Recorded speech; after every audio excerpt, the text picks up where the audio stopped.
Kali ini, Cendanu Info akan memberikan informasi yang menarik dan mengedukasi. Yuk, kita simak bersama. Sebelum melanjutkan tontonan konten ini, jangan lupa subscribe dan klik tanda loncengnya, agar kalian tidak ketinggalan jika ada konten terbaru dari channel ini. Terima kasih.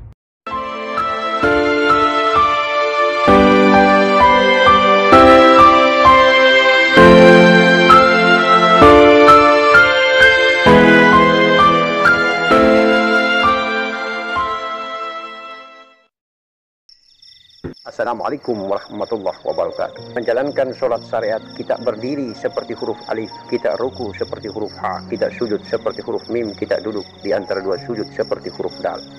Alif itu adalah anasir api, ruku itu anasir angin, kemudian sujud itu anasir air, duduk di antara dua sujud anasir tanah. Kita berdiri seperti alif, kita beranasirkan darah, kita ruku beranasirkan nafas dan tulang, kita sujud beranasirkan daging, dan kita duduk di antara dua sujud beranasirkan kulit, urat bulu. Insya Allah.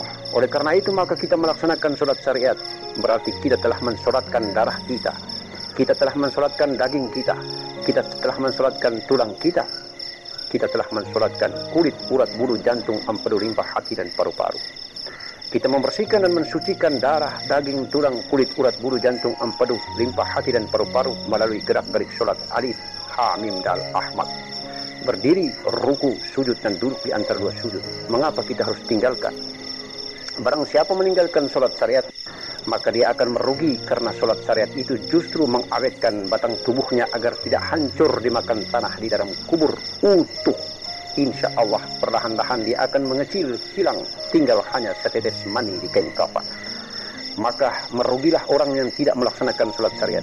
Hanya ada kemuliaan pada nafas dan jiwanya apabila dia tinggalkan sholat syariat.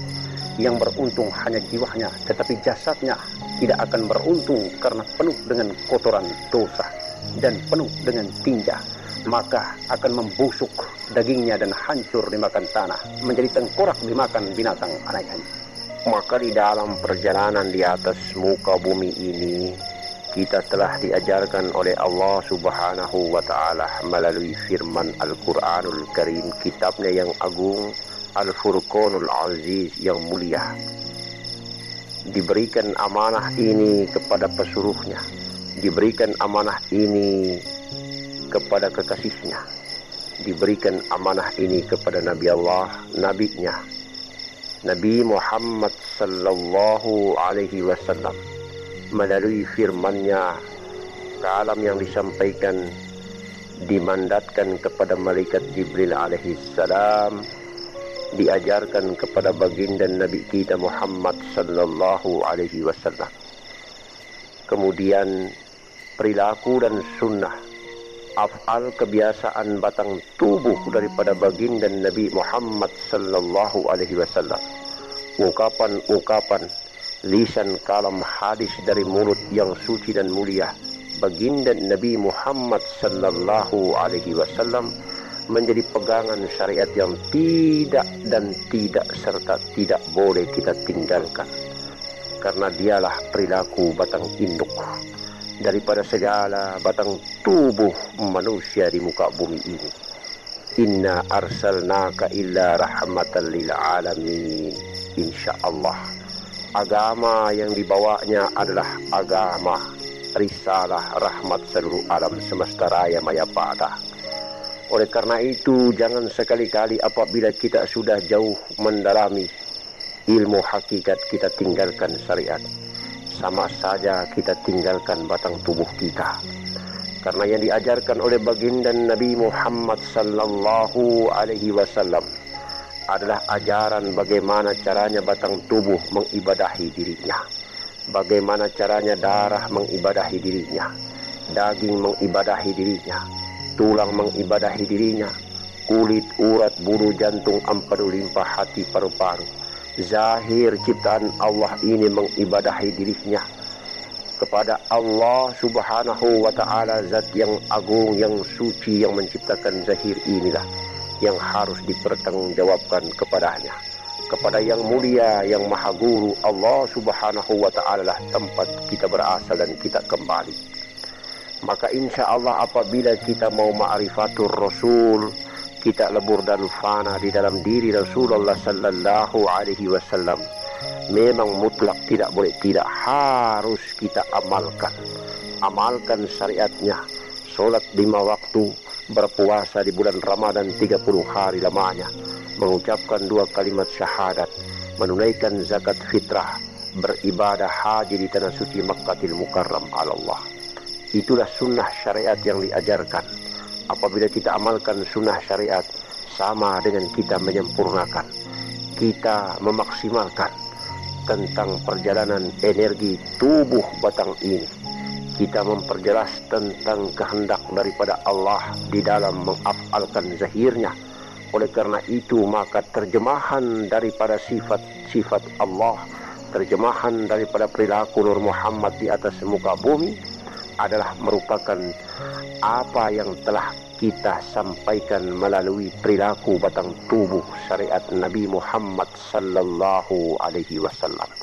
Maka insya Allah agama ini adalah agama yang mulia, agama yang sempurna, agama yang telah memperjelas dan mempertajam tentang af'al kehidupan daripada yang gaib.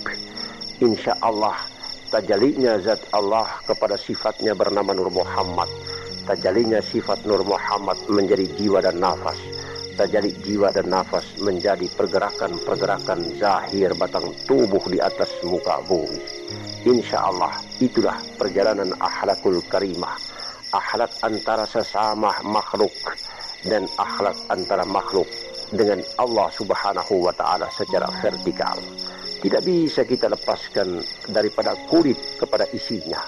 Karena kalau kita tinggalkan kulit melepaskan isi, kita tinggalkan isi melepaskan kulit, maka akan terjadi bau dan busuk adanya.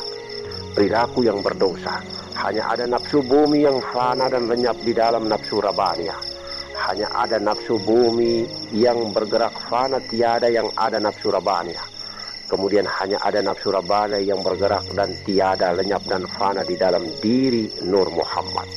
Hanya ada nafsu yang bergerak fana, tenggelam di dalam kolbi, dan hanya ada kolbi yang tenggelam di dalam akal. Karena di akal itulah rongga dada. Rongga dada, di balik rongga dada ada kolbi, di balik kolbi ada akal, di balik akal fuad sagofa Nur Muhammad, sirnya Allah subhanahu wa ta'ala. Kita harus menjalankan dan mengamalkan perilaku sifat daripada para malaikat dan sifat daripada jin. Sifat jin itulah perilaku nafsu bumi, sifat malaikat penuh dengan perjalanan tatanan kolbi, itulah perjalanan malaikat. Sifat nafsu bumi, sifat nafsu rabaniyah.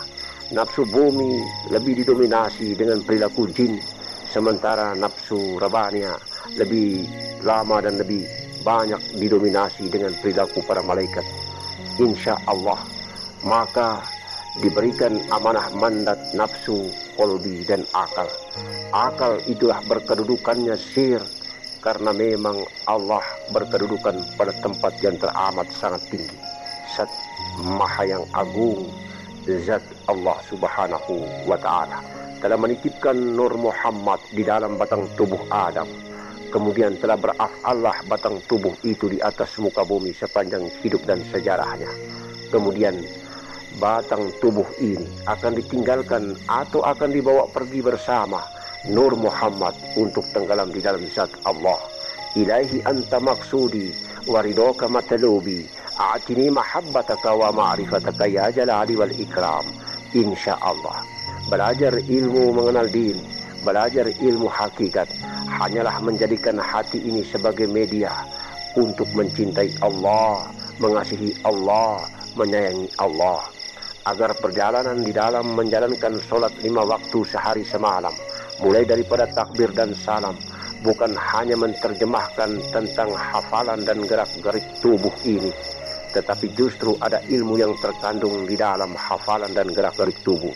Sehingga beribadah kepada Allah bukan mengandalkan otak, tetapi justru menjadikan hati dan perasaan ini sebagai media di dalam bertemu dengan Allah subhanahu wa ta'ala. Itulah solat yang benar.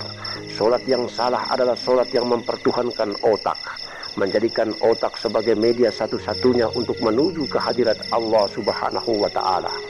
Karena itu sama saja dengan mengamalkan hafalan gerak tubuh dan hafalan bacaan daripada lisan kalam. Tetapi justru mengandung ilmu hakikat. Kita jadikan media hati sebagai media terbaik untuk bertemu dengan Allah. Karena Allah maha gaib, maka kita ketemu dengan Allah dengan rasa cinta, rasa kasih dan rasa sayang. Karena Allah itu sendiri adalah maha kasih dan maha sayang. Bismillahirrahmanirrahim. Insyaallah. Assalamualaikum warahmatullahi wabarakatuh. Terima kasih telah menyimak seluruh materi yang ada di dalam konten ini. Semoga konten ini menjadi tayangan yang sangat bermanfaat dan menambah ilmu pengetahuan untuk kalian semuanya. Jika channel dan konten ini bermanfaat, jangan lupa like, subscribe dan share. Terima kasih.